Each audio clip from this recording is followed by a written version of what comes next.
My mission is simple, to make you money. I'm here to level the playing field for all investors. There's always a bull market somewhere, and I promise to help you find it.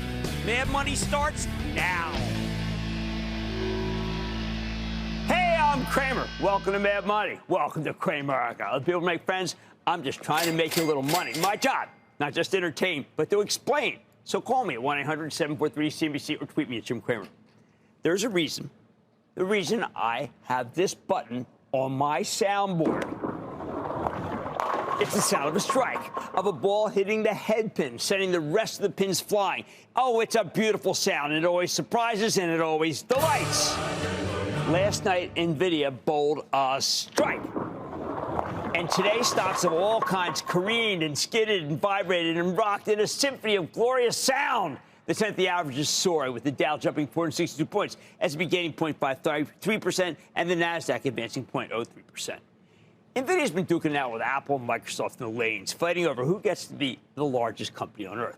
Right now, it's head-to-head with Apple, $3.5 trillion for Nvidia versus $3.45 trillion. Apple, yes, that's right, nosing out Apple as the champ. Microsoft has suddenly fallen way behind. The leaderboard drops off even bigger than what? Whoa, make no mistake about it. Nvidia's strike last night is opening some distance between it and the rest of the field. The numbers are staggering for a company just a few have even heard of, say, recently as 2 years ago when its market cap was just $500 billion. Nvidia booked $35 billion in revenues last quarter with a net income of $20 billion, 75% gross margins. Those numbers are preposterously great, just a spectacular ramp up. Now, a year ago, so many critics were claiming Nvidia was absurdly expensive, trading at 50 times forward earnings. People laughed at me for championing this seemingly overvalued semiconductor stock. Well, when we see the actual numbers, it turns out that a year ago, Nvidia was really only trading at 20 times forward earnings. That's how incredible these results were. In retrospect, it was cheap. That's what happens when a company outruns the estimates. And as I've told you repeatedly, Nvidia's been outrunning the estimates for a decade. Super expensive? Nah, perfectly reasonable. That's the stock that is Nvidia. It's why I've loved it for so long. How do they do it? Oh, Nvidia's rolling not one, but two balls down the lane. One being accelerated computing and the other being artificial intelligence. It's all happening because CEO Jensen Huang and his team may be the best bowlers of all time, figuratively speaking, of course. This morning on Squawk on the Street, my fabulous partner, Carl Quintanilla, started off the show by asking me what I thought about Nvidia's quarter. At the time, the stock was down $1 or $2, and I was muted. I was clinical. Not wanting to hype a stock I've championed to the point of ridicule. But then I sat back and I paused for a moment. Not my strong suit. And I said that, frankly, I've never seen anything like what's happening at Nvidia. Never. Just never.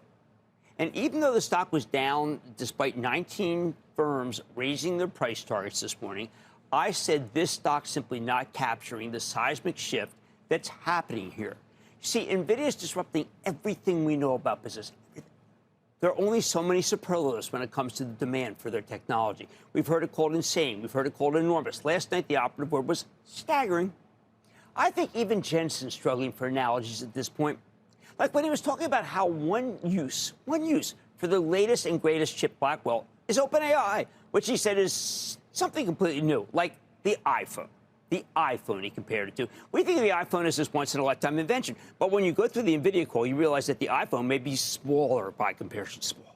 In the end, that was just a single device, no matter how revolutionary. NVIDIA's chips, they're remaking the world as we know it. There's $1 trillion worth of computing power that needs to be replaced by NVIDIA. There's trillions of dollars in factories that need to be built with the NVIDIA Omniverse. There's trillions that can be saved in legal work, forecasting, supply chain management, engineering, and most of all, coding, where you can just speak to the machine and tell it what to do in plain English rather than a programming language. Trillions to be made in humanoids. And Elon Musk planned to give everybody a human-like robot to do the dirty work, the drone stuff. It's positively Shakespearean. I've been thinking maybe it's Jensen's world and all the men and women are merely players. Or going back to the more prosaic bowling analogy, this quarter was so earth-shaking that it caused whole sectors to fly in different directions. First, the positive. Jensen made it clear that we don't have enough power now to handle all the demand from these machines. So that causes power producers like Constellation Energy and Vistra to fly. It bolsters the case for all the data center plays, meaning Vertiv, Dover, and Eaton, the picks and shovels of the data center. They can soar. Jensen dropped that there are some memory shortages, perhaps related to high bandwidth chips. Oh, that's Micron, symbol MU.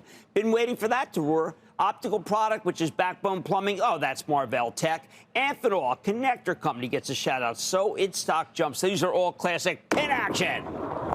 And then I want you to write this down because it's something that you're going to be hearing over and over again. I want you to be ready. It's called Agentics. Agentics. New word, Agentics, for a whole new form of computing where you have agents in your organization powered by Nvidia with, say, Salesforce, among others, getting a big shout out. Mark Benioff, CEO of Salesforce, has been talking about his Agent Force, a product capable of creating billions of agents. Agentics, what does it mean? Let me give you an example. Today, I wanted to speak to a doctor about the results of a test I took Monday. I called and I got the usual automated recorded idiot who knows nothing about me with 4 different choices, which I needed to have repeated because they went so fast. Then I pressed 2 in order to speak to someone who might be remotely related to the person I wanted to speak, but they weren't. So then I got back in the queue and all the way I pressed 3. There, I got to a human, but it was the wrong woman who transferred me to the right person who wrote my number down but didn't get my name, and I never got a call back anyway. In the Agentics world, I call, an agent answers. It knows my name because it recognizes my number. It calls up my record and asks me if I wanted to speak to the doctor I saw earlier in the week. I would say yes, and then it would ask me for a detailed message, which would be given to the doctor if you could answer the question by itself, though, because it has all the information you need to handle frequently asked questions. That's Agentics. Conversational, non-existent agent, all powered by Nvidia. You get a human, I say, I don't want the human, I want the agent. So Salesforce goes flying, along with Accenture and ServiceNow. Some companies, some goes for companies that aided the process: Cadence, NetApp, Nutanix. Oh, but let me get a little downside because it's kind of amusing. On a huge update, Microsoft stock's down $1.79, Meta's down $2.43, Amazon falls $4.50, and Tesla loses $2.39. Why? Because these are NVIDIA's biggest customers. For almost a year, we've been hearing the canard that the spending on NVIDIA chips couldn't last, that they couldn't continue. Demand can't continue to overwhelm supply, but those are a pack of lies. The demand is accelerating because the payoff is so great. According to Jensen, for every dollar their customers put in, they're making 5 smackers. That means they have no choice but to buy NVIDIA's chips because they need to be relevant in Jensen's world or else. So forget about the idea that NVIDIA stock is all about to hit a wall. Me, I think the strikes we saw rolled last night are just the early frames. We may be witnessing nothing short of a turkey, a hambone, a brat, or even a 6-badger. That's right, a 3, 4, 5, or even 6 strikes. A lot of frames, a lot of game. Here's the bottom line. I never thought I'd say this, but I, too, am out of superlatives. What's happening in NVIDIA is so positive that it defies description. Our minds can't comprehend it. Fortunately, we don't have to. Jensen has the technology and the smarts to do it for us. I'm going to Robert in New York. Robert. Nice. How's everything going? Robert, it's a special day. How about you? Good. Everything's good. I flew from New York to Palm Beach. I got to tell you, Jim, the airlines are just a nightmare. You got the edge on me, champ. You got the edge on me. How can I help you? It's unbelievable. Jim, let's talk about a stock that has strong sales and big profitability growth with comp sales growth of 8.1% over the past 5 years. In the first half of 2024, their revenue grew 16% year over year, $5.7 billion. Most analysts have a 12-month target of $64 a share. They have a new CEO, Scott Boatwright, who's been with the company for a long time, and I think he's going to keep steering the boat right. That's my opinion.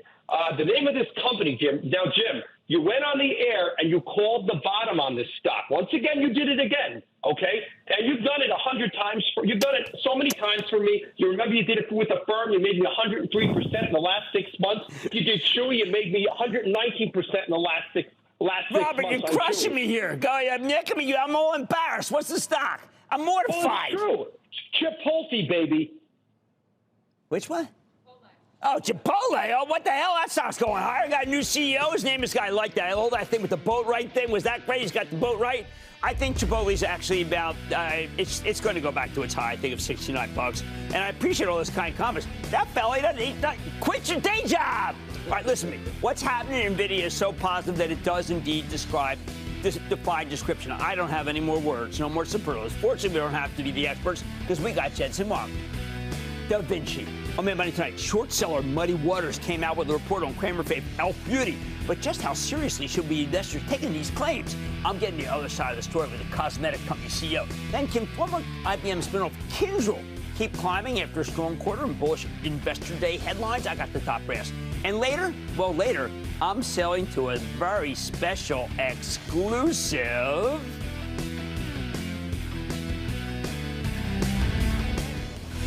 I'm coming to you from the high seas. We are on Disney Treasure, the latest in a beautiful line of ships. Don't miss a second of Mad Money. Follow @Jim Cramer on X. Have a question? Tweet Cramer. #MadMentions. Send Jim an email to madmoney@cnbc.com or give us a call at 1-800-743-CNBC. Miss something? Head to madmoney.cnbc.com.